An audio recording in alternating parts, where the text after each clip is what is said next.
ফজরের নামাজ পড়ার পর আমরা কজন এলাকাটা একটু ঘুরে দেখার জন্য বের হয়ে পড়লাম।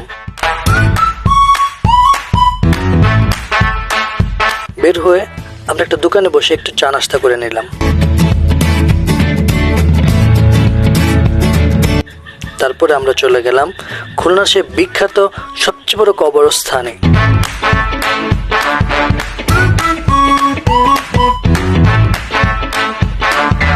যেখানে রয়েছে প্রায় সহস্র কবর।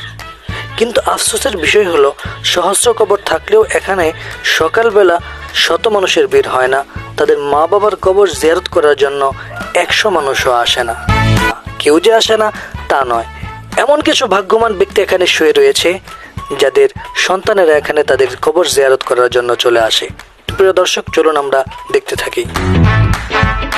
আব্দুল্লাহ মারুফ সাহেবের কাছে এটা জানতে চাইবো যে আসলে এই যে এরকম করে গণকবর, এই যে একটা মানে কবর দেওয়ার সিস্টেম যেখানে অনেকগুলো মানুষকে একসাথে কবর দেওয়া হয়, তো ইসলামী দৃষ্টিকোণ থেকে, শরীয়ত মোতাবেক এই ইসলামী দৃষ্টিকোণ থেকে এই যে কবর দেওয়ার যে বিষয়টা, কবর দেওয়ার যে সিস্টেমটা, এটা কতটুকু যৌক্তিক বা এটার উপকারিতাগুলো কি, যদি এই বিষয়টা নিয়ে আমাদের মারুফ সাহেব আমাদেরকে কিছু বলেন আমাদের দর্শকদের উদ্দেশ্যে। মারুফ সাহেব। যে গণকবরের মূল প্রসঙ্গ হলো এটাই যে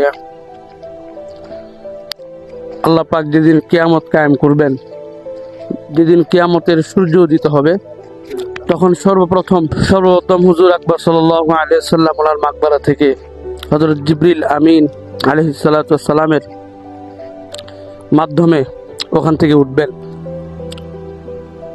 তো ওখান থেকে ওঠার পরে জান্নাতুল বাকির যে সমস্ত কবরস্থ হয়েছে, যাদেরকে কবর দেওয়া হয়েছে, সাহাবা আজমাইন সবাই একসাথে উঠবেন। এরপরে যেই কবরগুলো আল্লাহ রসুলের কাছাকাছি সেগুলো উঠবেন। এভাবে ধারাবাহিকভাবে গণকবরগুলো উঠতে থাকবে। আর একসাথে দেওয়ার উদ্দেশ্য হলো যে এখানে অনেক আল্লাহওয়ালা বুজুর্গরা আছে যাদের উসিলা আল্লাহ পাক অনেক কবরওয়ালাদেরকেও মাফ করে দেন। প্রিয় দর্শক, আমরা তখন শুনলাম আমাদের মারুফ সাহেব এই গণকবরের বিষয়টা খুব ইসলামী দৃষ্টিকোণ থেকে খুব সুন্দর করে তিনি বর্ণনা করেছেন। তো আসলে আমরা যারা কবরের জায়গা নিয়ে ঠাসাঠাসি করি পারিবারিক গুরুস্থান নিয়ে, যারা পারিবারিক গুরুস্থানে আমরা জায়গা দিতে চাই না, তাদের এই বিষয়টা খুব ভালো করে আসলে মনে রাখা উচিত যে আমার আপনার আমলগুলো কতটুকু আছে সেটা আল্লাহ তাআলা ভালো জানে। যদি আমার কবরটা একজন আল্লাহওয়ালার সাথে হয় কিংবা এই গণকবরের মধ্যে কোনো বুজুর্গ ব্যক্তির সাথে হয়, তাহলে হয়তো একটু মাপ পাইতে পারি।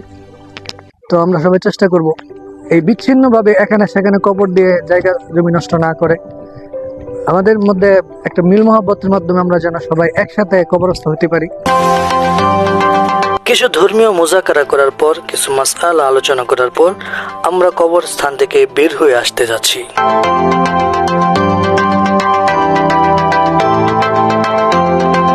বের হয়ে আসার পথে আমাদের সাথে সাক্ষাৎ হয় এমন একজন ব্যক্তির যিনি তার বাবার কবর জিয়ারত করতে এসেছেন। আপনার কি আছে এখানে কবরস্থান? হ্যাঁ, কি আছে? তো ওনার সাথে কথা বলতে বলতে আমাদের আরেকজনের সাথে দেখা হয় যিনি ওনার মার কবরের পাশে এসে অঝোর তারায় কাঁদছিলেন। এইসব দেখে আমরা মসজিদে চলে এসে আমরা হালকা নাস্তা করে আমাদের পরবর্তী লোকেশনের দিকে আমরা যাত্রা শুরু করি।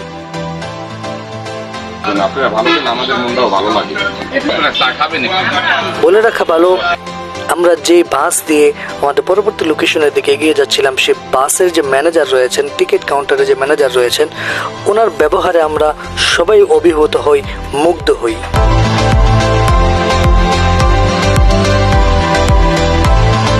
তারপর আমরা ফেরিঘাটে চলে আসি।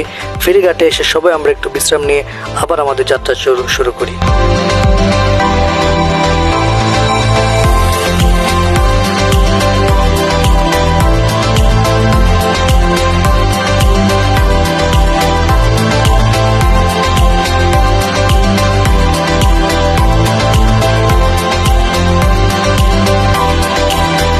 তারপর আমরা ফেরিঘাট পার হয়ে আমরা পরবর্তীতে আবার রিক্সা যোগে আমাদের পরবর্তী লোকেশনের দিকে এগিয়ে যাচ্ছি। আমরা চলে আসছি আমাদের মসজিদে, যেখানে আমাদের জন্য অপেক্ষা ছিলেন আমাদের সাথীরা। তো মসজিদের মধ্যে কিছুক্ষণ থেকে দুপুরের খাবার খেয়ে আমরা আবার রওনা করি আমাদের সেই কাঙ্ক্ষিত সুন্দরবনের দিকে। সুন্দরবনে আমরা কিভাবে গিয়েছি, সুন্দরবনে আমরা কি কি দেখেছি এবং আমরা কোন কোন প্রাণীদের সাথে সাক্ষাৎ করেছি কিংবা কোন কোন প্রাণীদের সাথে সেখানে গেলে আপনারা সাক্ষাৎ করতে পারবেন, এই বিষয়টা নিয়ে বিস্তারিত আলোচনা করব আমাদের পরবর্তী ভিডিওতে। বাঘ তো অবশ্যই আছে, আমি পরশুরাইতে 2টা বাঘ একসাথে ডাকছে।